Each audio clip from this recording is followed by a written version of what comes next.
Magandang gabi. Ngayong gabi ay napaka-importanting gabi para sa ating lahat. It's afternoon pero paggabi na. And I want everybody to really focus dahil ang Diyos ay nag-promise sa akin na may gagawin siya ngayong ating second part of our prayer weapons for victory. We desire victory in life. Ganon din si Jesus. Gusto niya manalo tayo dahil nanalo na siya. Kaya tonight, awitan natin siya ng papuring awit. Lahat tayo sa buong mundo would like to welcome Mr. and Mrs. Jaka from Qatar and the child. Of course, salamat. Marami na pong mga taga-abroad na dumadating. So, we'd like to welcome you, all of you, and let's sing for the Lord. Kingdom of God is our perspective. Bigyan natin ng papuring awit ang ating Diyos na buhay. O nagkila ang pag-ibig na ipinadama sa ating kaya't siya'y dapat na purihin. At sa krus ipinakita ang dakilang pagtubos niya, ang lahat ibig niyang makasama.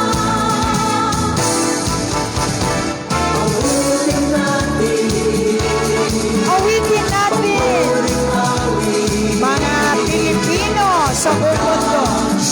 Happy birthday kay Brother Mark, UAE, Abu Dhabi, Dubai.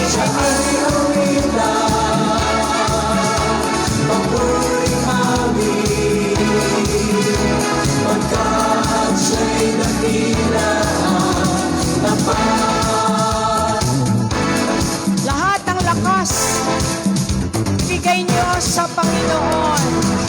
Buhay ko ay lumigaya, magmula nang siya'y makasama, kung kaya't aawitan siya tuwina.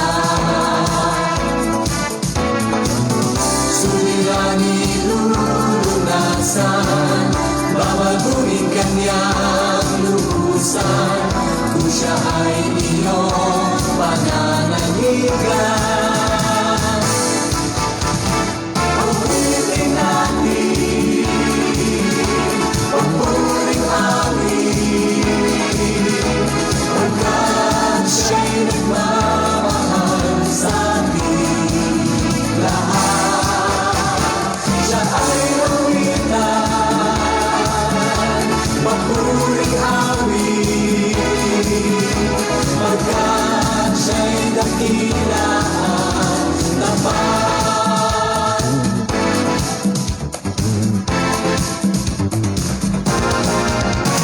Awitin natin, papuring awit, Sabayan niyo kami.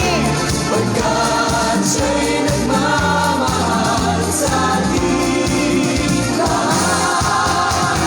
Siya ay awitan, papuring awit, pagkat siya'y dakila tapat.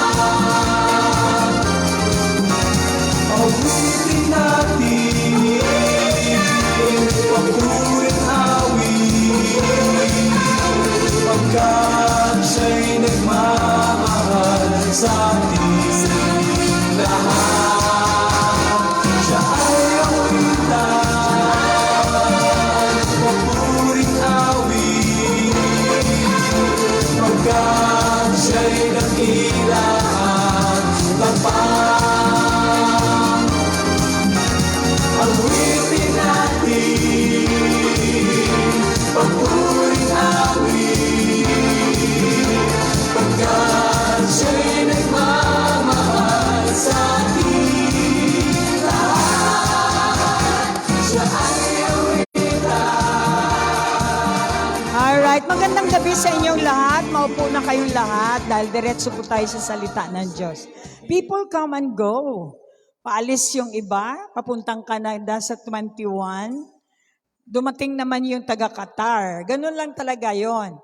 Ah, bigyan ng mga ang lahat, hopefully, na lahat tayo ay may makuha ngayong gabi dahil it is an appointed time para sa ating lahat. Makinig kayo, ang salita ng Diyos ay salita. Hindi lamang salita lang, ito ay Diyos mismo. If God is, the Word of God is God, surely kailangan lang pakinggan upang mabigyan tayo ng direksyon kung ano yung mensahe niya. Because para sa born-again believer, advantage sa atin, Diyos natin ay buhay. Nakikinig siya, alam niya kung ano ang mabuti sa atin. So, ang BCF po ay hindi religion. Wala tayong religion. Kaya wala tayong kalaban. Ang kalaban lang natin talaga ang demonyo at yung mga taong gustong sumama sa demonyo.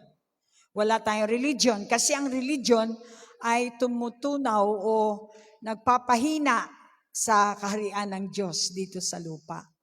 Kaharian ng Diyos, the kingdom of God, is all about kaharian ng langit na dinala ni Jesus dito upang pausuhin ang practice ng langit. Sa pamamagitan ni Jesus, tayo ay mayroong template o basihan, model, para kung ano yung plano ng Diyos. Ang plano ng Diyos talaga ay yung langit, which is ang kanyang trono, ay bababa dito sa lupa. Di ba? Sabi ko ganon. At bababa dito sa lupa upang upang tayo ay bibigyan ng pagkakataong makabalik sa ating original na pamumuhay. The reason why nagkaroon ng problema ang buong mundo is because of sin. Dahil sa kasalanan. Di ba? Ang kasalanan ang siyang nag-separate sa atin, sa ating Panginoon, at ito din ang nagdi-divide sa atin kung bakit may kaguluhan. Sabihin mo sa katabi, bakit may kaguluhan ka? O, di ba? Dahil may kasalanan tayo. Kapag hindi na po tayo sa kasalanan, sigurado tayo ay magkakaroon ng pagkakaisa. Lahat ng bunga ng banal na espiritu ay ma-enjoy na natin. Kung tayo ay na-born again na, pinadala si Jesus, tanggapin daw. Tinanggap niyo ba si Jesus? Kapag tinanggap niyo sa puso, hindi siya religion. Dahil kapag sa puso nakatira ang salita ng Diyos at yun na ang iyong direksyon sa buhay, ang salita, ang kanyang trabaho ay babaguhin kanya. Metamorphosis. Babaguhin ang anyo mo, ang iyong pananalita, lahat. It's like katulad ng pagsakop ng Spaniard sa Pilipinas. Sinakop tayo ni Jesus. Kung tinanggap niyo siya, makikita dahan-dahan, syempre hindi naman agad-agad, pero naman yung iba naman ganun pa rin. No, yung iba makita mo talagang hindi siguro naintindihan. Hanggang ngayon yung mga lumalabas sa atin ganun pa rin. Kapag religious ka, natural, hindi natin nakikita ang Diyos na buhay. Nakikita natin ay ating sarili. Kaya makita natin yung ating iba sa atin. Nagsisimba lang kahit anong sabihin niya pa, marami siyang sinasabi about BCF, okay siya sa BCF, pero nakikita naman sa gawa, talagang malaman mo ang religious na spirit, hindi makatagal sa presensya ng Panginoon. So today, gusto kong i-review kayo dahil ang panalangin natin ay ayon sa kaharian ng Diyos. Napagharian na ba tayo ng Diyos? Sa kanyang paghahari sa buhay natin, merong rules. Mayroon siyang rules. Kung ikaw nga, may rules ka sa bahay mo eh. Sa simbahan, may rules din tayo. Hindi pwedeng walang rules. Otherwise, tayo ay wild at hindi order ang lahat. Ganon din sa ating buhay. So, ang gusto ng Panginoon sa atin ngayon ay ating i-develop ang ating spiritual na pamumuhay dahil sa totoo lang, espiritu tayo na mayroong kaluluwa at nakatira lang sa katawan. Alam natin na ang promise ng Lord, John 3:16, is kapag tinanggap mo siya, ay magkaroon ka ng promise na banal na espiritu. Ang banal na espiritu ay Diyos mismo. Kailangan nyo yan maintindihan. Siya yung Father, the Son, and the Holy Spirit are one. Kung nandyan ang Holy Spirit, nandyan na yung Father, nandyan na yung the Son. Function lang ang pinag-uusapan kapag Father, Son, and the Holy Spirit. So ano ang function ng Holy Spirit? Ang kapangyarihan. Ngunit siya ay Diyos pa rin. Katulad mo, 3-in-1 ka. Kung aalis ka dyan sa upuan mo, 3 ang dala-dala mo. Kaluluwa mo, dala mo. Katawan mo, dala mo. Ang iyong puso, dala mo. Espiritu mo. Kaya you become 3-in-1. So hindi natin pwedeng i-less ang Holy Spirit na ikatatlo.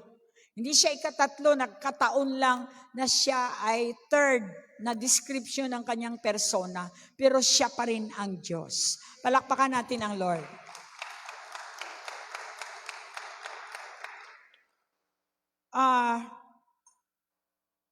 Sana ba tayo? Kaharian ng Diyos, kingdom, is the result of ang religion ay resulta ito ng pursuit o paghahanap ng tao sa Diyos. Ngunit kapag ikaw ay nakita mo na ang tunay na Diyos, maghahanap ka pa ba? O, isolve natin yan ngayong gabi. Sabi mo sa sarili mo, nakita mo na si Jesus. O, mukhang hindi pa nakita nung iba. Ang C kasi sa Bible is understand ang spirit mo. Nakita mo si Jesus sa buhay niya. Dahil ang resulta ay Jesus. Ang bunga ng Diyos ay love, peace, joy. So ibig sabihin, nakita mo ang Diyos sa tao na yan dahil sa bunga. Hindi yung persona nakita mo. Naintindihan natin? So kapag tayo napagharian, lagi nating nakikita si Jesus dahil nakita na natin si Jesus. Dalawa po ang definition o ang description ng dumating ang Panginoon, the kingdom of God is here. Paano mo nalaman ang kaharian ng Diyos ay nandito sa VCF kung ang tao dito sa VCF ay may bunga? May banal na espiritu, may bunga.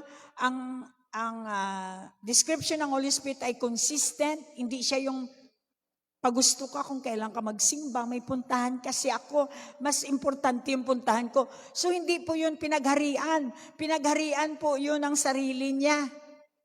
Kapag tayo ay hindi nagpapa-under sa master, which is tinatawag nating Lord, hindi pa tayo pinagharian. Tayo pa rin ang naghahari ng ating buhay. If you only knew na kapag pinagharian ka na ng Diyos, no problem sa'yo, kasi ang una mong isipin is how to obey God. Pinagharian ka na di ba? Pag ikaw ay slave, tulad niya, may trabaho kayo, talagang susunod kayo. Ayaw sa gusto niyo, susundin niyo ang inyong boss. But ang Diyos hindi natin masunod. Dahil ba hindi natin nakikita? Kaya nga, we need to be born again para makita natin na ang Diyos ay nandito na sa atin. So, kailangan pa ba natin hintayin siya? Kasi nga, dalawa. Physically, magpapakita siya bilang tao pagbaba niya ang promise. Pero spiritually, nandito na siya. Kaya pala minsan off and on ka kasi hindi mo kilala ang Diyos na nandito na. Yung Old Testament, sila ay nagpo-prophesy. We have Pentateuch, 5 books. It's the law, called law. Nandiyan yung 10 commandments natin na hindi natin masunod. Kaya nga naging obsolete siya. After that, meron tayong mga propeta. Maraming propeta hanggang kay Malakay. Anong ginawa nila? Nagpo-prophesy na darating ang Messiah. Nung dumating na ang Messiah, hindi pa dumating ang Messiah, Si John, nung dumating na si Jesus, inabutan pa ni John. Kaya meron tayong 4 gospel na kung saan sinulat yan para i-convey ang mensahe ni Jesus kung bakit siya pumunta dito sa lupa. Klaro, walang mensahe na iba si Jesus kundi ang kaharian ng Diyos. Hindi niya pinreach ang sarili niya. Pinreach niya ang kaharian ng Diyos. Ang prinsipyo ng langit. Ganon din si Paul. So nung time na ni John, siya ang pinaka-bless sa lahat ng propeta. Dahil siya ay nakita niya si Jesus personal. Nakita niya, kaya niya nga sinulat dahil nakita niya. Ngunit sinabi doon sa Book of Luke, mas mapalad ang mga tao na natanggap si Jesus. Nakita niya si Jesus, yun ang pinaka-very near, pero ang pinakamapalad tayo dahil ang Diyos ay nasa atin na. Amen? Hindi dapat mapalad ka. Bakit ang itsura mo mukhang wala kang kapalad-palad? Sabihin mo nga sa katabi, naintindihan mo na ba ngayon na you are more than John? You are more than Prophet John. Why? Because God now residing in you. Hallelujah! I told you, this is a night of revelation. So ano ngayon? Paano ako naging mas mapalad? Di ba? Nandito na ang Diyos. Ang Diyos ay may-ari ng langit at lupa. At ayon kay John, meron siyang plano. Kaya niya sinulat ang Book of Revelation para makita natin kung ano ang mangyayari pagkatapos ng ating pagtanggap sa Kanya. Clearly, sabi ni Paul, tayo ay magiging anak ng Diyos dahil dito sa banal na espiritu ng Diyos na tinanggap mo. Sabihin mo sa katabi, nagpakaanak ka ba? Dahil ang anak lang ng Diyos ang bibigyan niya ng karapatan o kapangyarihan. That's why kapag ikaw ay anak ng Diyos, you have the power like Jesus has. Let's go sa Luke 4:18. I advise you to read the whole book of Luke. Focus po tayo sa 4 na gospel dahil ito ay napakahirap na subject matter dahil hindi popular ang kingdom of God dito sa Christianity. Inexplain na ni Paul na siya ay naging Sanhedrin, siya ay naging Council of Council, siya ay naging mayaman. Diba? Sinabi niya pa nga, kung may religious, wala nang tatapat kay Paul. Siya ang pinakamayaman, mautak. Nagpatayo siya ng tent.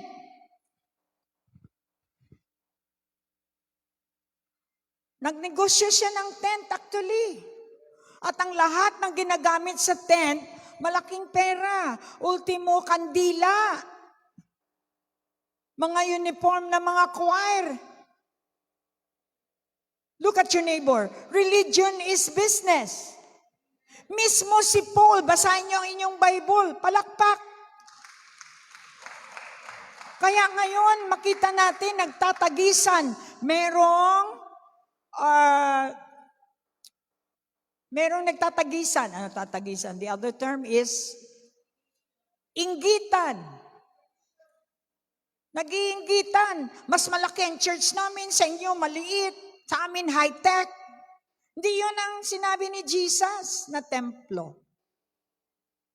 Kaya nung na-encounter ni Paul, si Jesus doon sa Damascus, di ba, nabuksan ang mata niya, pinapapatay niyang lahat ng mga Kristiyano.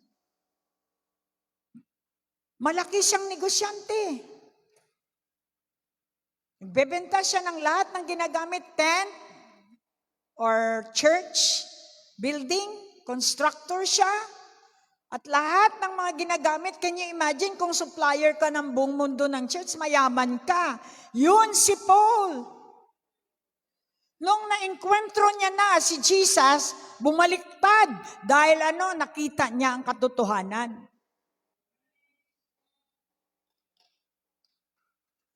Kilala siya ng tao na siya ay persecutor, religious person. Pinapapatay ang lahat ng mga Kristiyano.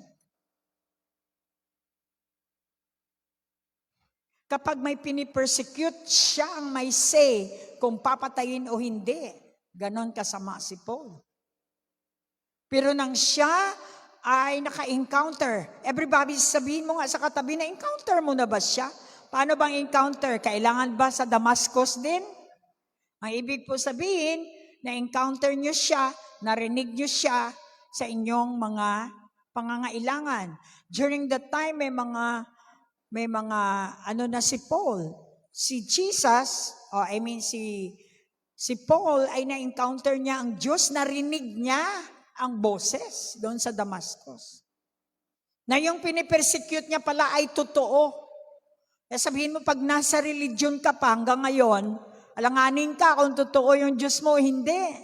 Kailangan mo siyang ma-encounter personally. You should hear the voice of God.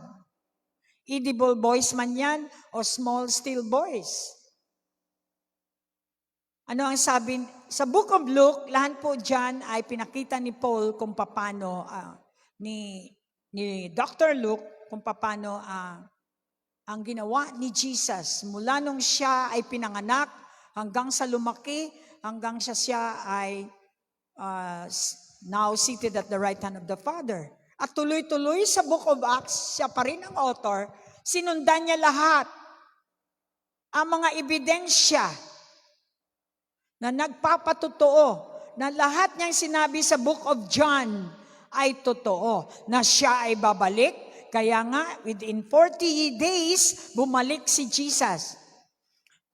Magse-celebrate tayo ng 40 days, hindi sa 40 days ng tatay ko. Kundi yung symbol na si Jesus ay buhay. Ang tatay ko, hindi naman na makaroom around yun dito eh. Si Jesus, ang symbol ng 40 days. May iba sa inyo, nagkakatay ng baboy para sa tatay nila. Wala na nga ang tatay nila. Nagsiselebrate ka dahil kung totoong buhay ang Diyos ng tatay mo, you celebrate because He is with Jesus. Yun ang ibig sabihin ng 40 days. Hindi na magsindi ka pa ng kandila at para kang nangungusap sa Lord na iligtas mo naman ang tatay ko. Mukhang di paligtas yung tatay ninyo. Kaya nga, buhay pa lang, siguruhin ninyo na nakatanggap kay Jesus. So, ang kapangyarihan ng pinagharian ng Diyos, ang message ni Jesus ay ang kaharian ng Diyos ay narito na. The kingdom of God is here. So, John 3:16, did you receive? Did you believe? Then you shall have it. You have eternal life. Eternal life is the life that is different. Paano nating ma-observe na tayo ay may buhay na walang hanggan? Ibang-iba ka. Iba ang buhay mo noon at ngayon. Hindi lang sa pera. Sa lahat ng bagay. Na kung anong hilingin mo sa pangalan na binigay sa iyo, ay matatamasa mo. Yun ang ibig sabihin ng eternal salvation. Dito pa lang sa lupa, kahit hindi ka pa namatay, meron ka ng eternal salvation. Nai-enjoy ko na ngayon ang mga sinasabi na benepisyo ng isang anak ng Diyos. So therefore, ako ay may eternal life. Basahin ninyo ang Lucas dahil ito ang pinakamahabang libro ng gospel na magandang balita.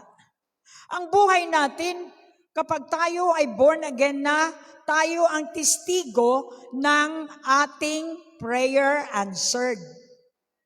Kaya kapag ikaw ay anak ng Diyos, walang kalungkutan. Kahit malungkot ka ngayon, wala kang pera, ang banal na Espiritu, paalalahanin niya sa iyo kung paano ka nagkaroon ng pera. Kaya walang kalungkutan dahil He is the God of comfort inside of you. At the moment na kayo ay malungkot, dahil prayerful ang anak ng Diyos, alam niya ang kanyang karapatan, ikaw ay mag-enjoy sa iyong karapatan sa pamagitan ng panalangin. Kaya nga ang panalangin ay regalo ng Diyos sa iyo para maka-access ka sa lahat ng pangako ng Diyos. At ito ang sinabi ni Jesus. Sumasa akin ang Espiritu ng Panginoon. Di ba? Sumasa inyo? Oh, mukhang baliwala sa inyo. Sabihin mo, sumasa iyo ba ang banal na Espiritu? Oh, sabihin, dapat proud ka pa. Lagi mong sinasabi, alam mo, nasa akin na ang banal na Espiritu. Kaya mapalad tayo kaysa kay John. Si John, nakita niya, nakausap niya si Jesus. Ngunit hindi na nag-indwell. Hindi namuhay si Jesus sa kanyang puso. Tayo ang mas mapalad dahil tayo ay tinirhan ng Diyos. Ngayon, araw-araw, you have to recognize na may Diyos sa loob mo. Kapag ni-reject mo siya, you do your own. Kaya ka namang problema na naman. Recognize lang. Paniwala mo na nakatira siya sa iyo, magpapakita siya. Magpaparamdam siya na nasa iyo nga ang Diyos na buhay. Kaya hindi natin kayang baliwalain ang prayer because prayer is opening the gates of heaven to allow God to intervene in our daily life. Come on, give Him a clap offering. Sumasa akin ang banal na Espiritu dahil tinanggap ko ang John 3:16. Dahil pinili niya ako upang ipangaral sa mga dukha ang magandang balita. Anong magandang balita ang ipinangaral ko?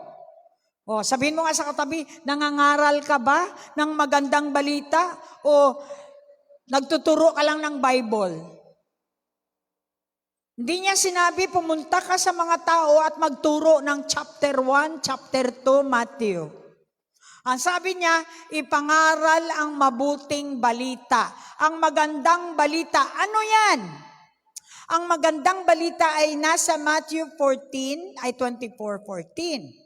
At ang sabi niya doon, na ito ay ang kaharian ng Diyos. Na kung sino man ang maniwala, paghaharian ng Diyos. So, klaro na ang Diyos na tinutukoy niya ay ang banal na Espiritu dahil wala naman na si Jesus in person. Amen? Ipangaral sa mga dukha. Hindi ibig sabihin pera. Ang dukha ay maaaring ikaw ay dukha sa Espiritu. Ikaw ay in poverty of the Spirit, maging sa alam. Kulang ka ng alam, dukha ka pa rin, kahit marami kang pera. Ang magandang balita, sinugo niya ako. Sino? Si Jesus. Nandito si Jesus sa atin. Na siya pala ay sinugo upang ipahayag sa mga bihag. Kaya pumunta tayo sa mga dukha. Pumupunta tayo sa mga mental disabled. Pumupunta tayo sa mga walang kalaban-laban. Pinupuntahan natin ang may sakit. Bihag sila. Bihag sila ng karukaan. Sino ang chief ng karukaan? Si Satanas. Ito ang target ni Jesus. Nandyan siya sa iyo. Kaya makinig ka lang. Maya-maya may tawag. Or padadalhan ka ng tao na nangangailangan kasi parang Captain Barbell si Jesus. Asan siya? Nasa iyo. Kaya kung mayroong gustong magpakamatay, na medyo may alam kay Jesus, na kapag walang Kristiyano, walang templo, na nananalangin dyan, hindi man natin ma-intercept kung sino ang bihag. Tandaan nyo, ang binibihag ni Satanas ay papatayin niya. Lahat gagawin ng Diyos, dumadaan siya sa kapitbahay para maabot ka lang. Ganon ang Diyos na buhay. We are ordained to pray dahil kapag namanalangin ka, maririnig mo ang boses ng banal na Espiritu na may nangangailangan, may nanangangailangan. And you are led by the Spirit kung saan ka pupunta. Mukhang tatlo lang ang may alam ng may nangangailangan. Sinugo niya ako upang ipahayag sa bihag na malaya na sila. Ang religion hanggang ngayon ay bihag sila.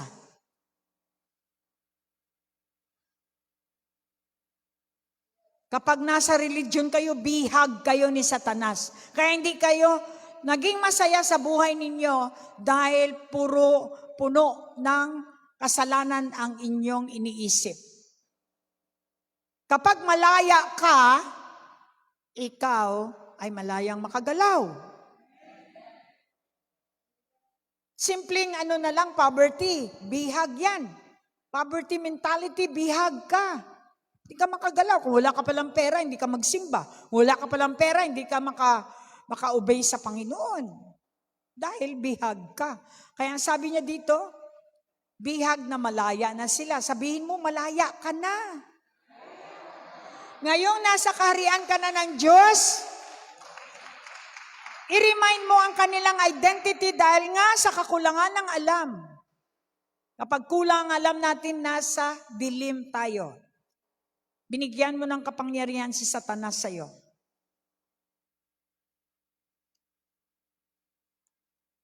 Ignorance is the weapon of the devil in the lives of God's people. Kaya nga nag-aaral tayo eh. Hindi dapat na simba-simba lang. Kailangan may Bible study tayo, may discipleship training pa tayo. Para ano? Para dumami ang alam mo. Dahil kapag marami ang alam mo, nagapi mo ang ignorance. Ganon din sa panalangin. Tonight we're talking about intentional and strategical prayer. Part 2 na ito. Hindi pa na-touch last time eh. Ang panalangin ng isang Kristiyano na anak ng Diyos.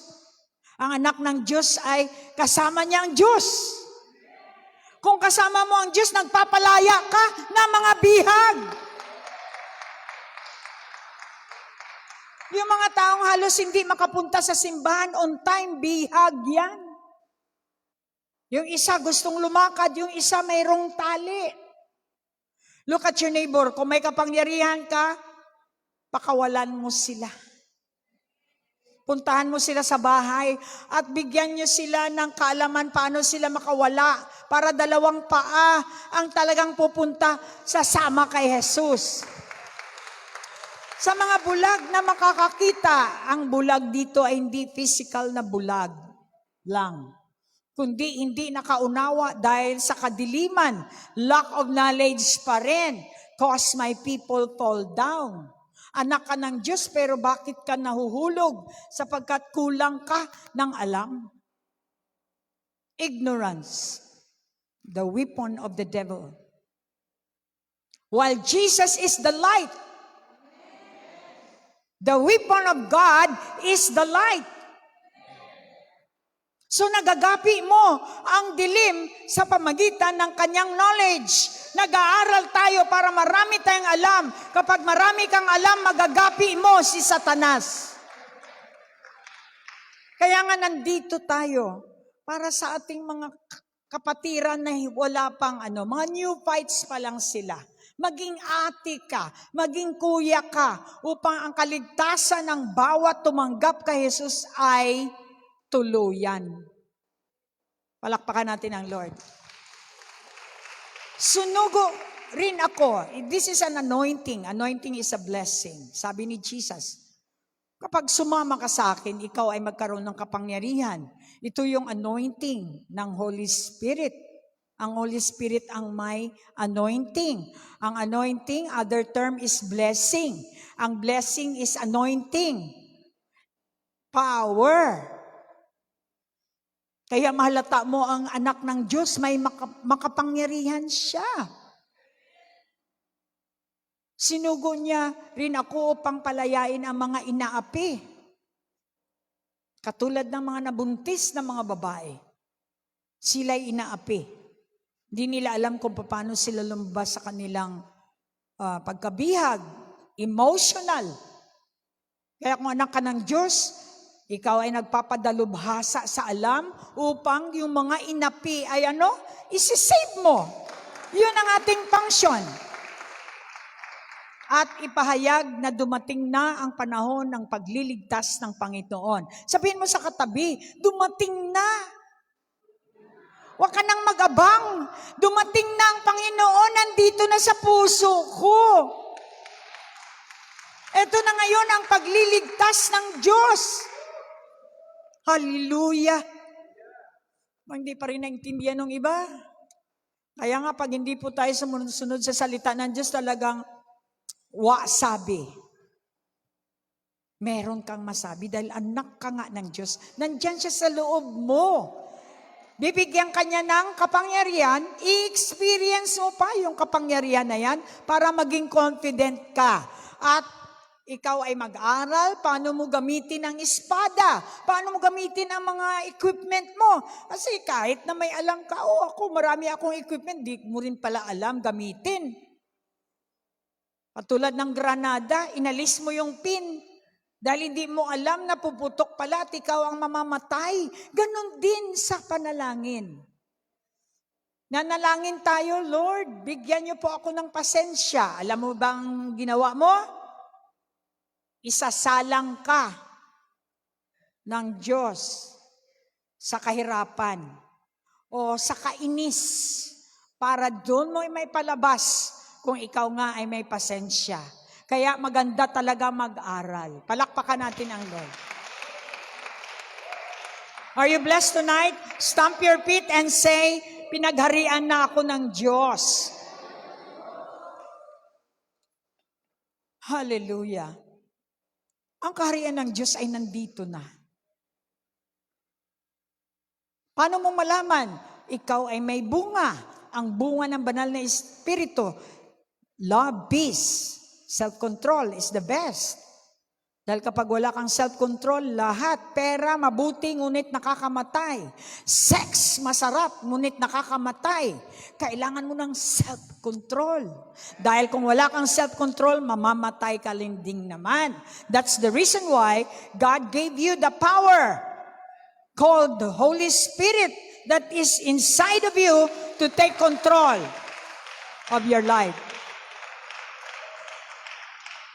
Maganda ang pera. Walang problema sa pera.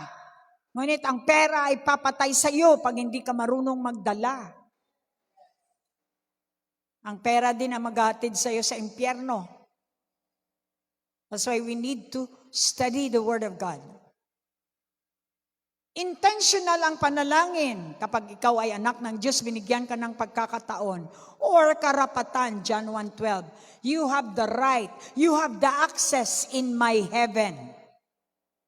Siyempre tayo ay anak na ng Diyos. Ang kultura ng langit ay dala na natin. Hindi dapat nakikita, naririnig o nakikita ang ugali ng mundo sa iyo. Kung nagkamali ka man, ano ang sabi ng Panginoon?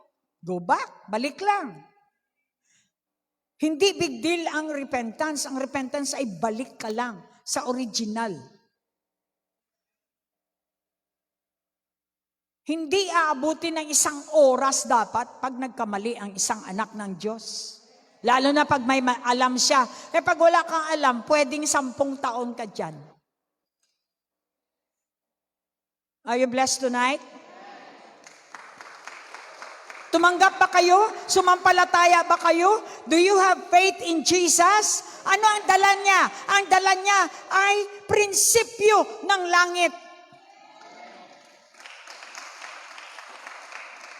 May prinsipyo ka, may prinsipyo ako, may prinsipyo ka, siya. Ngunit ang prinsipyong ito ay hindi nasisira kailan paman. Kaya pag sinuko natin ang ating sariling prinsipyo, ang prinsipyo ng Diyos ang magdadala sa atin sa success. Young people, lahat ng nasa school, kailangan makinig kayo. Ito ang prinsipyo na magdadala sa inyo sa lahat ng inyong dinidream. Dahil ang prinsipyo niya ay subok. Tapos na po ang prinsipyong ito. Nagawa na ni Jesus. Kaya sumama ka na kay Jesus para lahat ng iyong mga plano ay kanyang tutulungan ka, dadalhin kanya sa success. So may karapatan ka. Sabihin mo sa katabi, may karapatan ka na ngayon. Kapag ikaw ay pinagharian, anak ka na ng Diyos. Sabi niya, ngunit ang lahat na tumanggap at sumasampalataya, John 1:12, sa kanya ibinigyan niya ng karapatang maging anak ng Diyos.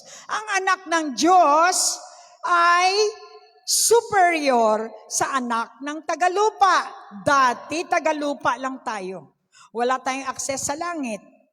Kaya kung anong nakikita ninyo sa makamundo, ginagawa nyo rin, parang baliwala, katulad ng mga pastor. Nagpoporno pa rin. Sapagkat hindi sila tunay na anak ng Diyos. Okay lang yan kung minsan ka lang nagkasala, pero nang balik-balik ka doon, talagang anak ka ng wedding. Tama ba? Patunayan mong anak ka ng Diyos dahil ang anak ng Diyos ay binigyan ng kapangyarihan na ma-overcome ang lahat ng pita ng laman. Lahat ng nagpapasira sa iyo na pagtagumpayan na. Si Jesus pumunta rito para pagtagumpayan ang lahat ng ating kahinaan. Simple lang pala. Sumama ka lang. Kung alam mong hindi yan kay Jesus, huwag kang sumama.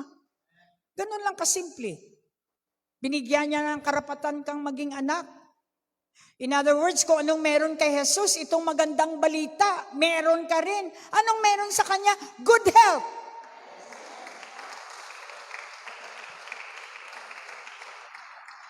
Lahat posible.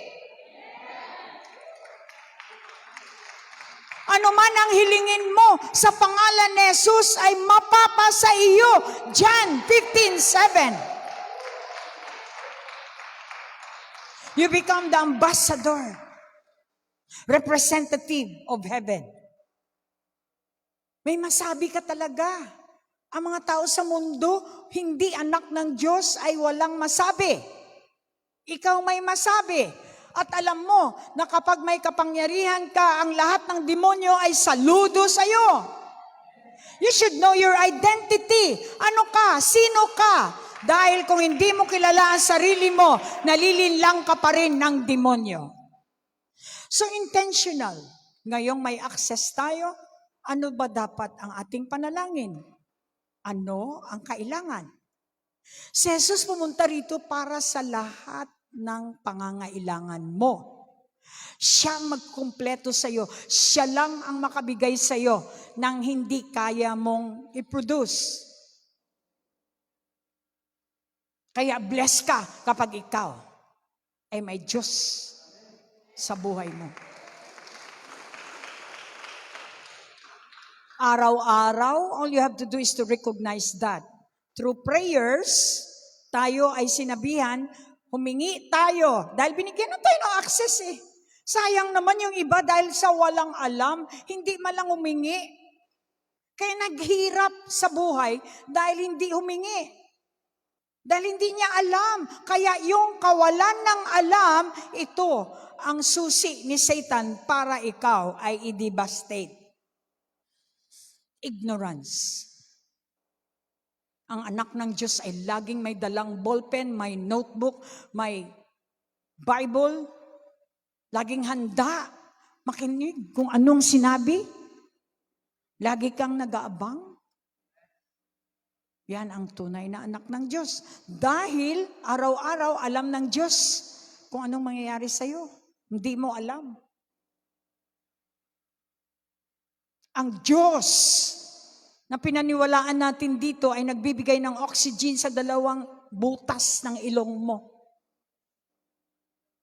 Sabihin mo sa katabi, wala bang pasalamat dyan?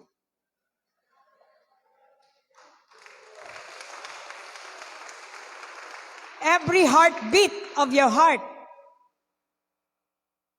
ay kontrolado ng Diyos.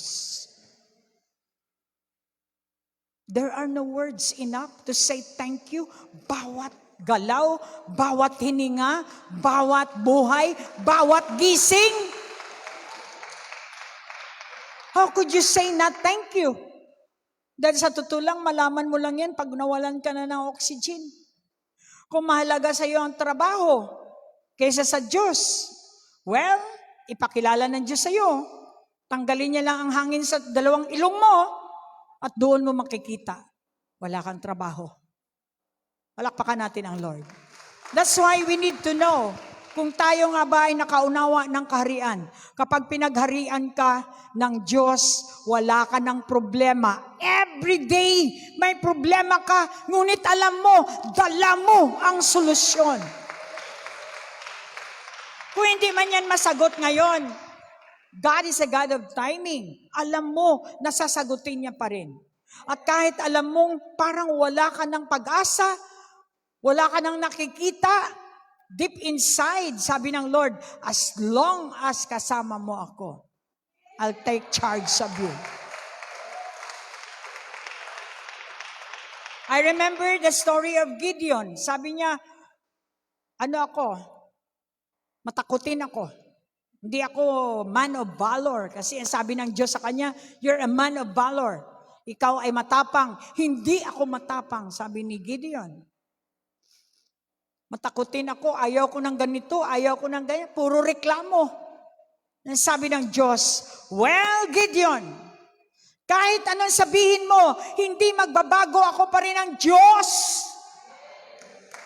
Hallelujah! Kahit anong reklamo mo sa buhay mo, hindi mo kayang baguhin. Ang Diyos ay Diyos. He has the last word. At kapag sinabi niya, gagawin niya. Kasi hodang sangdakmakmak ang iyong reklamo sa buhay mo. Sabi ng Diyos, hindi yan makakabago ng aking pagka-Diyos. Palakpakan natin ang Lord. Intentional kapag anak tayo ng Diyos.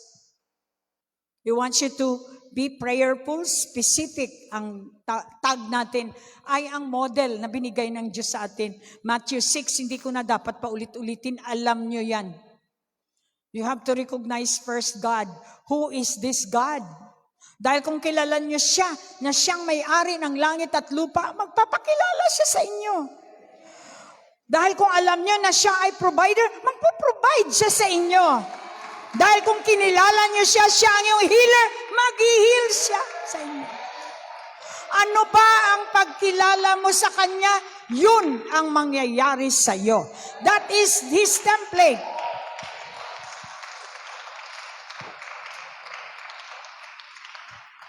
Our Father who art in heaven. Alam mo na, paulit-ulit na lang yan. Yan ang hirap sa atin. Ang panalangin natin ngayon, lumalayo tayo sa model. Tinuruan tayo ni Jesus kung paano manalangin. At ang lahat ay dapat ipadaan sa pangalan niya. Alam niyo ba ang pangalan ni Jesus ay hindi basta-basta naman? Lagi kang in Jesus name, hindi ka naman nagbago. Ibig sabihin, sa karakter ni Jesus. Supposedly, ang karakter mo, hindi ka karakter ni Jesus ang gamitin mo. Parang panalangin mo ay talagang makinig ang Diyos dahil ang pinapakinggan niya lang si Jesus. Kung tayo man ay hindi perfect, ano sabi niya? Hingi tayo ng tawad sa Kanya. He will be the one to make you righteous before the eyes of God the Father para lahat ng iyong hinihiling ay siguradong maririnig niya. Tsaka be specific. Yung iba religious pa rin kung manalangin, ang dami pa sa kalye. Siupaw lang palang hilingin. Look at your neighbor. Paano ka ba manalangin? Be specific kung anong kailangan mo. Bold ka dahil anak ka na ng Diyos. You should know yourself. Bakit hindi ka bold? Humingi sa Father dahil hindi ka nagpakaanak. Bakit may hiya ka? Dahil nasa kasalanan ka. Alam mo yan, may sagot ang Bible. All you have to do is to get right with God. Be a son of God. At sabihin mo, Tatay, kailangan ko ito. Siguruhin mo magpakaanak ka. Kung ano yung sinabi ng tatay mo, ginagawa mo para hindi ka mapahiya. Hingi ka ng hingi, hindi ka naman nag-obey. Naintindihan natin? Intentional, specific, at saka strategical. Ang sample po ng intentional, ano bang kailangan mo? Intention mo talagang makuha dahil alam mo, kilala mo ang hinihingian mo. Kung ikaw ay pumatay, kailangan intentionin mong mamatay. Alamin mo kung saan mo siya banatan, sa ulo ba o sa heart? Dahil ang intention mo ay patayin. Ganon din, ano bang intention mo? Hihingi ka ng kapangyarihan, gamitin mo ang salita. That's why you should be scriptural. Kapag ikaw ay nanalangin. Katulad ng isang problema mo, kung problema mo ang asawa mo, dapat intention, hindi yung manalangin ka ngayon, pansit yung hiningi, yung asawa ang problema mo. Nakuha ba natin? Ano pa? Strategical. In other words, kilalanin mo ang kalaban mo. Warfare. Marami tayong klase ng panalangin. Iba naman kasi ang alam lang, thanksgiving lang ang alam. Hindi gumagamit ng mga warfare, ang tagal na nating pinag-aralan. Parang, kaya natutuwa si Satan sa iyo eh. Dahil hindi mo alam, sabihin mo sa katabi, pag hindi mo alam, tuwang-tuwa si Satanas sa iyo. You are so cute. Pag alam mo, mukhang hindi siya makascore. Anak ka na ng Diyos. You should know better than the devil because you got the Holy Spirit. Ang Diyos ay nasa iyo. Kahit hindi mo man na-memorize ang Biblia, as long as you walk with the Holy Spirit, you know what is the answer. Strategical means you are fighting. There is a fight between the darkness and the light. Be in the light. So that kapag ikaw ay nasa panig ng katotohanan, kaya nga sabi ng Lord, ang katotohanan ang magpapalaya sa iyo. Look at your neighbor, bakit hindi ka malaya? Dahil yung ginamit mo, yung truth mo. Truth ni Jesus ang ating gamitin. Yun lang ang makapagpalaya. Para sa akin, Pastor, ito yung truth. Makita natin ang ebidensya, hindi ka malaya. Ibig sabihin, ikaw ay walang kapangyarihan ang truth mo. Jesus came, He died to set you free from ignorance, to set you free from lie. Freedom is for you to free from lie.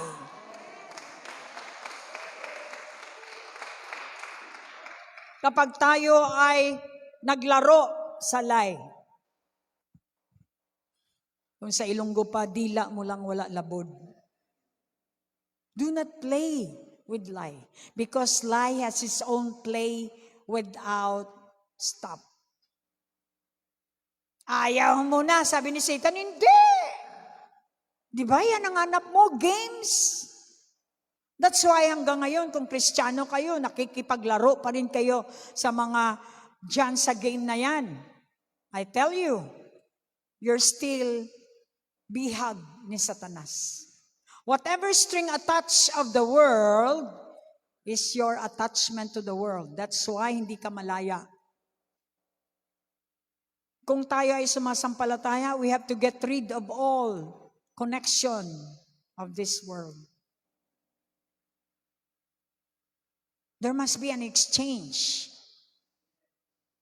Hindi naman tanga ang Diyos para ibigay sa iyo ang kapangyarihan. Alam niyo, naglalaro ka. Ang demonyo lang ang tanga at tayo. Pero ang Diyos never. Palakpakan natin ang Lord.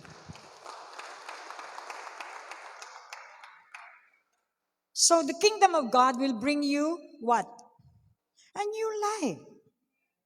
Ang prinsipyo ni Jesus, ano ang forma niya? Tanggapin mo daw ang rules niya. At kapag tinanggap mo, sunod ka ng sunod. You are on journey, kasama ka, sumama ka talaga kay Jesus. Hindi pwedeng tanggap-tanggap ka lang. Kinakausap mo lang siya sa salita, sa Bible, pero wala kang planong sumama. Look at you. Sino niloloko mo din? Si Jesus? Mahirap lukuhin si Jesus. Sumama ka. Dahil kapag sumama ka kay Jesus, ikaw ay lalago. At kapag ikaw ay lalago, the devil cannot victimize you again. That's why may power tayo over the devil. Because mas mataas na ngayon ang alam natin. Mas maliwanag na ngayon kaysa noon. Naging biktima tayo noon kasi hindi kulang ang alam natin. Nasa dilim pa tayo, kulang pa ang alam natin. Talaga parang turumpo tayo. Thanks be to God. With Jesus' blood, He washed away all your sins. Not only that, He will bring you to the knowledge of the Son. Kasi pag marami ka ng alam about the Son, the devil cannot play with you. You become the master. You become the head and not the tail. Dati tail ka lang eh. Pinakitaan ka lang ng shabu, talagang laway-laway, tudo ka eh. Tail ka eh. Para kang aso. Jesus came to bring you back to being human. Malahayop tayo nung tayo wala kay Jesus. Lahat ng mga kahayupan ginagawa din natin. Kasi ito yung laman ng isip natin. Salamat sa salita ng Diyos dahil lahat yun ay binago to have a better world. Hindi gaganda ang iyong sarili, gaganda ang iyong pamilya hanggat hindi mo tinatanggap ang prinsipyo na nagpapaganda. The kingdom of God is order. Ino-order niya ang mga disorder. Pinapaganda niya ang mga pangit. Binubuhay niya ang mga patay. That's the word of God. I've got the word of God. Alam ko ngayon ang mission ko. Alam ko ngayon ang purpose ko. Ang taong wala sa purpose ng Diyos ay miserable ang buhay niya. Now I know my purpose. That's why my life is meaningful. Walang meaning ang buhay ng isang tao hanggat hindi siya sa purpose ng pagkagawa sa Kanya. Kaya ka ginawa ng Diyos dahil may purpose ka. Hindi para lamang kumain, matulog at mamatay. What keeps you from following the kingdom of God is yourself. Strategical ang ating panalangin. Ang church po ay nagtuturo sa atin paano manalangin ng effectual. Look at your neighbor. Ikaw ang testimony ng answered prayer. Ang buhay mo, tinitingnan ng mga tao. Ikaw ang testigo na ang iyong panalangin ay may effect. Sa pamagitan ng buhay mo na binago. Come on!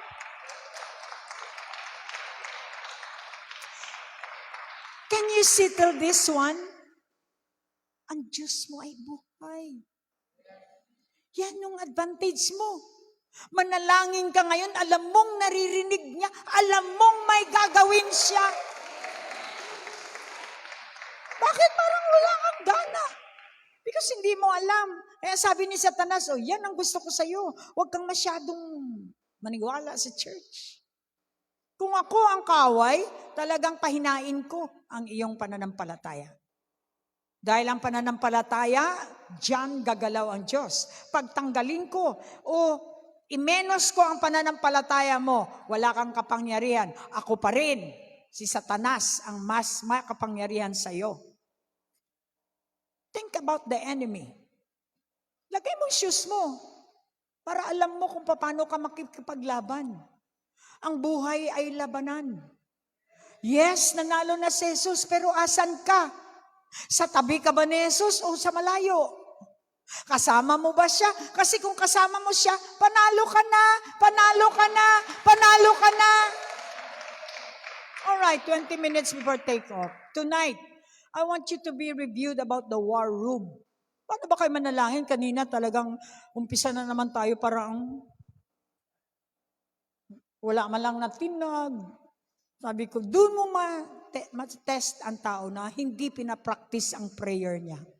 Your prayer life is not growing. That's why there is no power. Kapag ang iyong prayer life ay nag-grow, ang kapangyarihan naman ay dagdag ng dagdag ng dagdag ng dagdag. Specifically, may problema, isang portion lang. Yung problema niya sa asawa niya. Siyempre, kasama na doon. Buhay, anak, trabaho, lahat. Ngayong gabi, I want you to listen. At tingnan niyo mga sarili niyo kung ganyan ba kayo mga manalangin. May iba naman, pastor, parang wala pang alam. Parang first new fights pa rin sa panalangin. Sabihin mo nga sa katabi, paano ka naman makasave ng iyong katabi kung ganyan ang panalangin natin? Okay, strategical, intentional, lagay sa notebook, intentional, be specific. Ano ba ang target mo sa iyong panalangin kapag ikaw ay mag-approach sa trono? Specified, family. Huwag yung kahit ano. Specific at saka scriptural. Dapat hindi kayo lumabas sa Bible. Strategical in a way na alamin mong may kalaban, may devour. Alam mo na may nag-aatake sa iyo. Kasi pag hindi mo yan alam, you cannot use the weapon. Hindi magiging weapon ang prayer mo. You cannot fight, but with your faith, believing in the Word of God, in the Scripture, you can fight the devil because God will fight for you. Okay, shall we all close the lights? Dito po tayo. Taken from the war room, I know, nakita niyo na ito, pero reminder lang.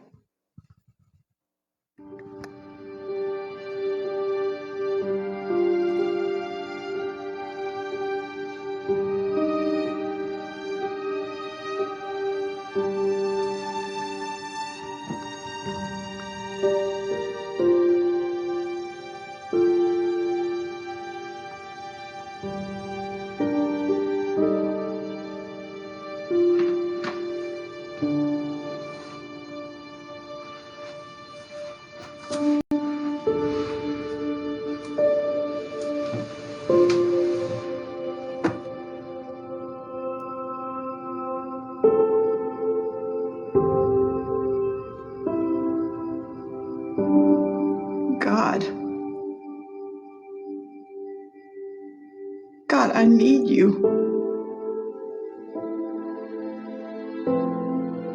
I know I haven't prayed like I should. I know that I haven't followed you like I should. But I need you right now. Intentional, I need you. Lord, I've been so angry at Tony. And I am still so angry at him. But I don't want to lose my marriage.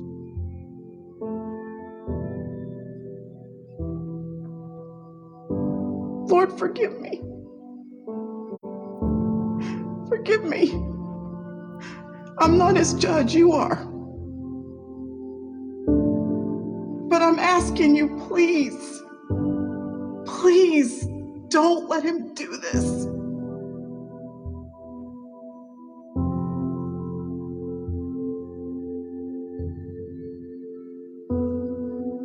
Take over. Please take over. Take my heart and take all this anger. Intentional surrender. Help him love me again. And help me love him.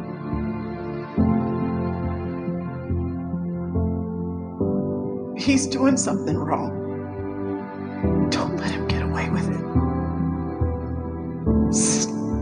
stand in his way. I'm asking you, please, to help me.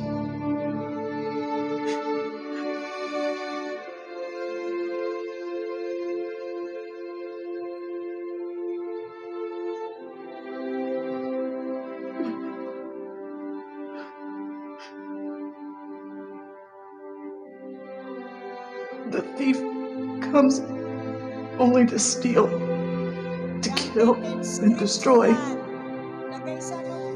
But I've come that you may have life and have it abundantly. But the Lord is faithful. He will strengthen and protect you from the evil one. Submit to God. Resist the devil,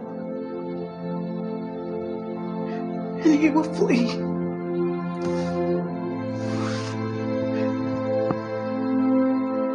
Submit to God. So use the word as a weapon. Resist the devil. Hold on to the weapon. Submit to God. So that the devil will be resisted.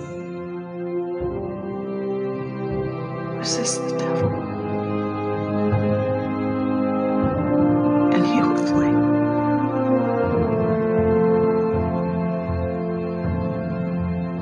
If you remind yourself to submit, and the word says, the devil, you can resist the devil, and he will flee.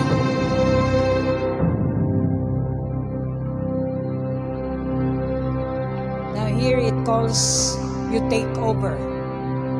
You should know who you are.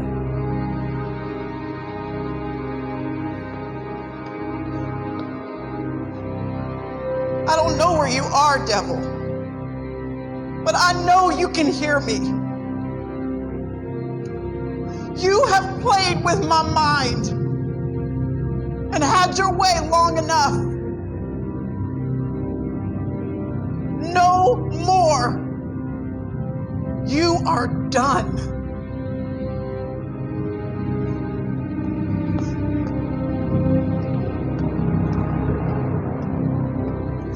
Jesus is the Lord of this house. And that means there's no place for you here anymore. So take your lies, your schemes, and your accusations and get out in Jesus' name.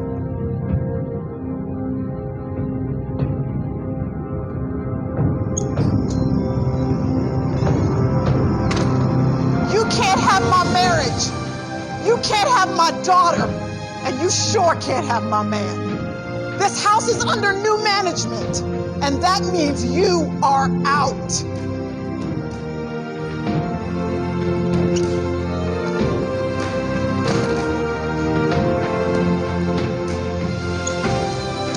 And another thing, I am so sick of you stealing my joy, but that's changing too. My joy doesn't come from my friends. It doesn't come from my job. It doesn't even come from my husband. My joy is found in Jesus. And just in case you forgot, he has already defeated you. So go back to hell where you belong and leave my family alone. Amen. You should know who you are. You should know your identity of who you are, and you should know your enemy, the devil. Kung hindi mo alam ang salita ng Diyos, hindi mo siya magiging tabak against the enemy. That's why our title is Prayer is the Weapon for Your Victory. You should confess, believe in your heart that Jesus is Lord, just like she did. You should have your prayer life improved by this time. Marunong na kayo makipaglaban sa inyong karapatan. Kaya nga kung kilala nyo na kayo ay pinagarian ng Diyos, ang banal na Espiritu mismo, ang magbibigay sa inyo ng kaalaman kung paano nyo pangalagaan, protektahan I-manage ang inyong mga buhay. That's the power of the Word of God and the Holy Spirit. You need to have your prayer room. According sa book of Matthew, when you pray, you have to shut the door and talk to God straight, intentionally. Gaya ng ginawa niya. Talagang kailangan kita.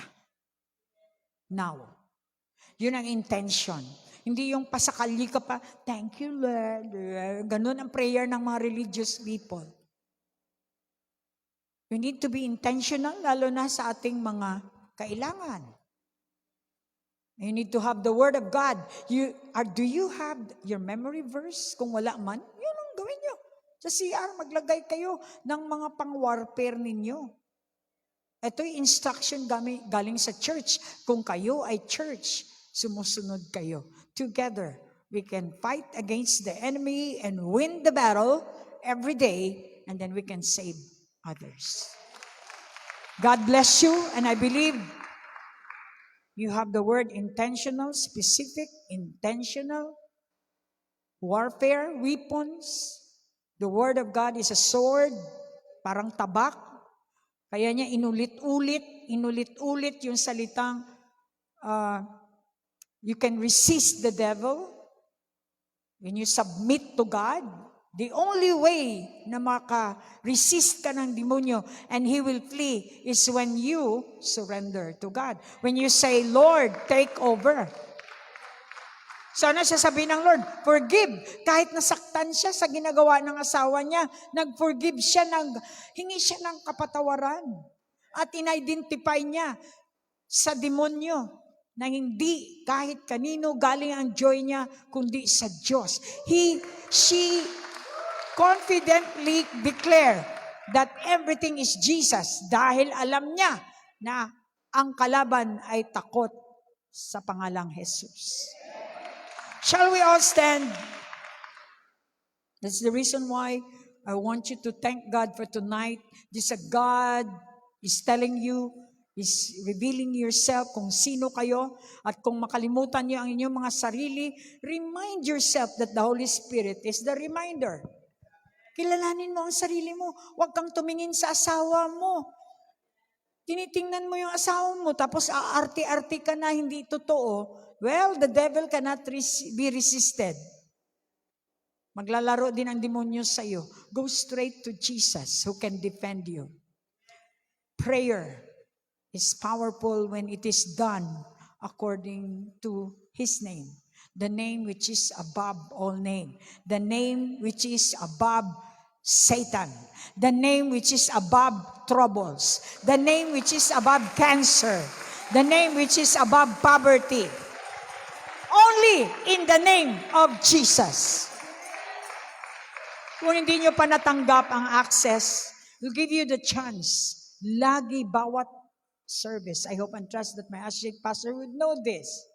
Go straight. Give chance. Kahit na 5 minutes lang kapag kayo ay nakapag-share ng gospel, right after telling them about the good news of salvation, ang tao ay makikita mong tumatanggap dahil makapangyarihan ang gospel ng kaharian ng Diyos. Hindi ikaw ang gospel of the kingdom of God. Si Paul, bawat preaching niya, pagkatapos ng preaching, marami siyang pinagaling. Healing is right aware. Kahit nandiyan kayo ngayon, narinig nyo ang gospel, narinig nyo ang kingdom principle ng Diyos. You're healed by the power of the gospel. For the gospel of Christ is the power unto salvation. Hindi na kailangan maggamit pa ng oil. No problem with oil. Ginagamit ko rin minsan, pero hindi na dapat. Dahil ang oil ay nagsisimbolize ng Holy Spirit. Ang Holy Spirit ay nasa iyo na. Bakit natin ginagamit minsan?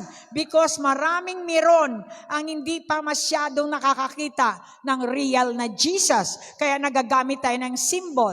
Hindi na kailangan ang kandila sapagkat ang light is si Jesus. Kapag ikaw ay anak ng Diyos, ikaw na ang kandila. Kaya nga umalis si Paul sa pagbibenta ng kandila, sa pagbibenta ng tent. Dahil hindi nakatingin ang Diyos kung gaano kalaki ang simbahan. Hindi siya nakatingin sa building. Nakatingin siya sa iyo bilang templo ng Diyos. Hallelujah! Hallelujah! We're born again. Tapos na ang mga simbolo. Pero ginagamit, hindi ko sinabing mali iyan. Ginagamit natin to lead people to the real thing.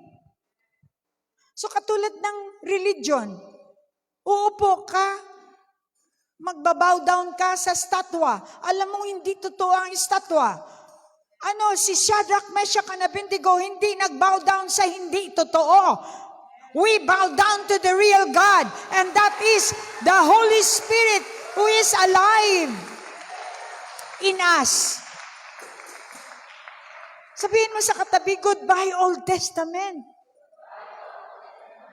Dito na tayo sa bagong tipan. Tayo ay mapalad na dahil ang Diyos na buhay ay nasa atin na. Ang ilaw ng mundo, ang healer, ang my God, my Lord. Thank you, nandito ka na.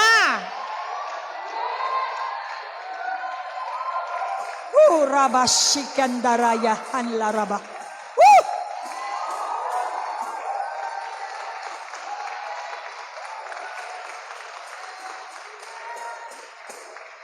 Wala kang pera?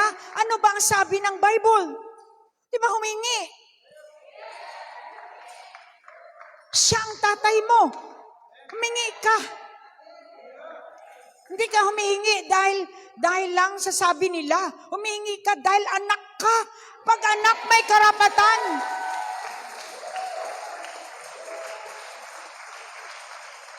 Kapag ikaw ay may sakit, ano ang sabi niya? He is your healer. At nandyan siya, maniwala ka. Kahit hindi mo pa naramdaman ang kagalingan mo, naniniwala ka pa rin na pagagalingin ka ng Diyos na nasa loob mo. So what's the problem? It's a matter of believing.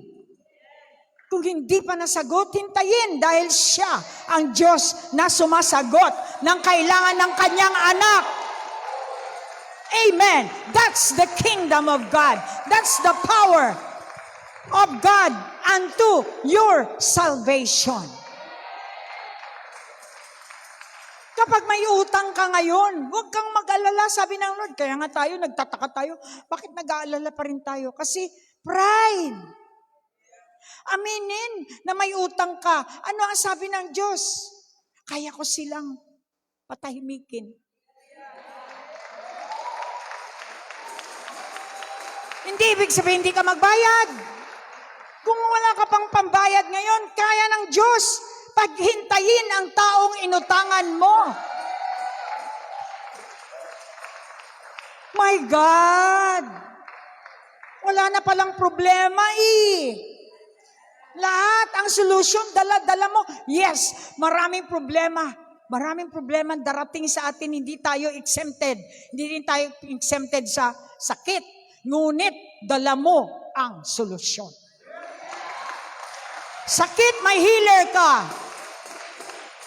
Poverty, may prosperity ka. May kamatayan, may buhay ka na walang hanggan. My God, my God. Hallelujah. Tanggapin po natin. Be excited kung kayo ay hindi pa nakatanggap dahil sa ang dami niyong mga duda sa Diyos na ito. Tingnan niyo na lang ang buhay ko. Kung sa palagay niyo ang buhay ko hindi maganda, well, maghanap ka pa ng ibang Diyos. Baka may mas higit pa kay Jesus. But I guarantee you, ubusin mo man ang lahat ng mga gods dito sa mundo. No one is like Jesus. He's alive. And He wants to go inside of you. May grasya pa tayo, buhay ka pa. Huwag mong hayaang mamatay ka na hindi mo siya dala sa puso mo. Dahil lalabas ka sa lupang ito, puso o espiritu. Kailangan meron kang banal na espiritu na partner para ikaw ay dadalhin sa lugar ng Diyos. Tanggapin po natin ang alok ng Diyos. That if you believe in the only begotten Son, you receive Him, believe Him, you shall have eternal life. This is the best gift that you could ever get in your life. Minsan lang tayo mabuhay dito. Life is too short. Let us enjoy the life that God has given us. Do not waste your time that is too short by being sad. Ang anak ng Diyos ay walang sad-sad. Puro joy. Ano man ang mangyari, may joy ka sa loob. Makinig ka sa Diyos mo sa loob. Meron ka lahat sa loob, hindi sa labas. Father, maraming salamat po sa inyong bugtong na anak. Naniwala ako, namatay siya, nabuhay na muli, at ako din mamamatay sa aking buhay na makasalanan. Ngayong gabi, I declare, Jesus is Lord and my Savior, and the eternal life is upon me right now, the Holy Spirit. Thank you, Lord, for I believe my name is written in the book of life. I have life right now, in Jesus' name. Everybody say, Amen. Join me and let's shout the name of Jesus that is inside of us. Warfare.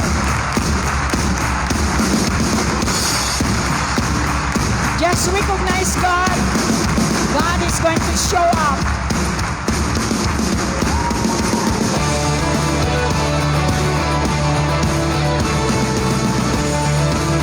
Closer kayo dito, closer.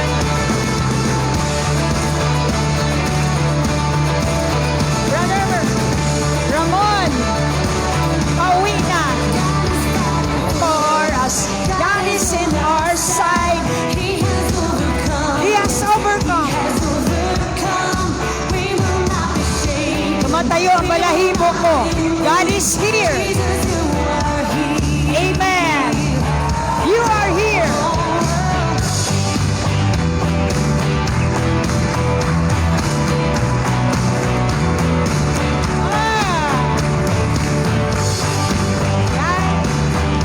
Amen.